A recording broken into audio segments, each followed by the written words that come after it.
কিছু কিছু ব্যাপারে আপনাদের মনোযোগ আকর্ষণ করতে হয়তো আমরা ব্যর্থ হয়েছি এবং জাতিগতভাবে আমার মনে হয় যে আমরা অনেকগুলো বিপর্যয়ের ভিতর দিয়ে যেতে যেতে যেতে যেতে অনেকখানি আমাদের অনুভূতিগুলো ভোতা হয়ে গেছে, কারণ আমরা প্রতিদিনই আসলে এত খারাপ খারাপ খবর দেখি, এত খুন খারাপির খবর দেখি, সেখানে হয়তো আমরা অনেক কিছুই আসলে খুব গুরুত্ব দিয়ে দেখি না আসলে, বা হয়তো আমরা সেটা নিয়ে চিন্তা করি না। একটা বিষয়ে আমাদের এখানে সবাই কথা বলে গেছে, অনেকগুলো কথার মধ্যে যেন এটা আরও একবার ধামাচাপা না পড়ে, সেটার জন্য আমি আরেকবার একটু কথাটা রিপিট করতে চাই। সেটা হচ্ছে যে জনগণের নিকট যারা দেখছেন, দেশে বিদেশে যে প্রান্ত থেকে দেখছেন, তাদের প্রতি আমাদের আকুতি থাকছে, আমরা সরকারের দৃষ্টি আকর্ষণ করছি, আমরা অসম্ভব নিরাপত্তাহীনতায় ভুগছি এই মুহূর্তে।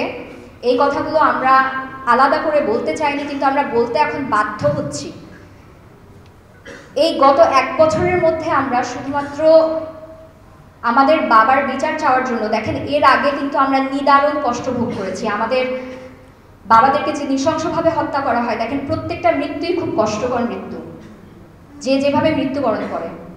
আমাদের ক্ষেত্রে আমাদের অনেককে আটকে রেখে নির্যাতন করা হয়, 36 ঘন্টা আমরা অবরুদ্ধ ছিলাম। সেই সময়টা আমাদের উপর শারীরিক মানসিক নিপীড়ন ছিল।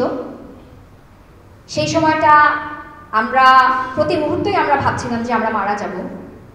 এরপরে যখন আমরা বের হয়ে আসি, আমাদের বাবাদেরকে ম্যানহোলের ভিতর থেকে বের করা হয়, আমাদের বাবাদেরকে নদীতে ভেসে আসে তাদের লাশ, গণকবরের ভিতরে পাওয়া যায়। তাদের মুখে আমরা একটা পানি দিতে পারি নাই, তারা একটা গোসল পায় নাই। একজন মৃত মানুষকে যতটুকু মর্যাদা দেয়া দরকার তার কোনো কিছুই কিন্তু তারা পান নাই। তারপরে রাষ্ট্রের পক্ষ থেকে তাদেরকে সম্মান দেওয়া হয়, তাদেরকে অ্যান্টিব্যাকটেরিয়াল অ্যাডিটিভ যুক্ত সেরা ওয়াটার ট্যাঙ্ক বিশুদ্ধ পানিতে ব্যাকটেরিয়া জন্মাতে দেয় না করা হয়। কিন্তু তাদের মৃত্যুর পরেও কিন্তু তাদের শরীরের উপরে এতটুকু করুণা হয় নাই যারা খুনি ছিলেন সেখানে। এবং পরবর্তীতে তাদের যখন দাফন শেষ হয়ে যায়, তখন তাদেরকে বারংবার মেরে ফেলা হয়, তাদের উপরে মিথ্যাচার, অনাচার, জঘন্য রকমের ট্যাগ দিয়ে কিন্তু বিভিন্ন সময় তাদের যে ডিগনিটি, তাদের যে সম্মান বারবার করে নষ্ট করা হয়। এবং আমরা যারা বেঁচেছিলাম, আমরা যে কতখানি ক্ষত নিয়ে বেঁচেছিলাম, আমাদের এই গল্পগুলো হয়তো আসলে প্রেস কনফারেন্সে বলার জায়গা না, কিন্তু তারপর আমার মনে হয় যে এই জিনিসটা এখন রেলেভেন্ট হয়ে উঠেছে। আজকে 16 বছর পর যখন একটা ফ্যাসিস্ট সরকার পতনের পর আমাদের মনে হলো যে আমরা আমাদের ন্যায্য বিচারটা চাইতে যাব, এবং আমাদের এখন কোনো ভয় নাই, কথা বলতে আমাদের কোনো ভয় নাই, তখন আমরা এমন ধরনের জঘন্য মিথ্যাচার, এমন কুরুচিপূর্ণ আজে বাজে নোংরা ভাষায় আমাদেরকে বুলিং করা হয়, আমাদের মেসেঞ্জারের, আমাদের ফেসবুক মেসেঞ্জার, আমাদের মেসেজে হত্যার হুমকি পর্যন্ত দেয়া হয়, আমাদের স্ক্রিনশট, আমাদের কমেন্ট সেকশনে জঘন্য কথাবার্তা বলা হয়।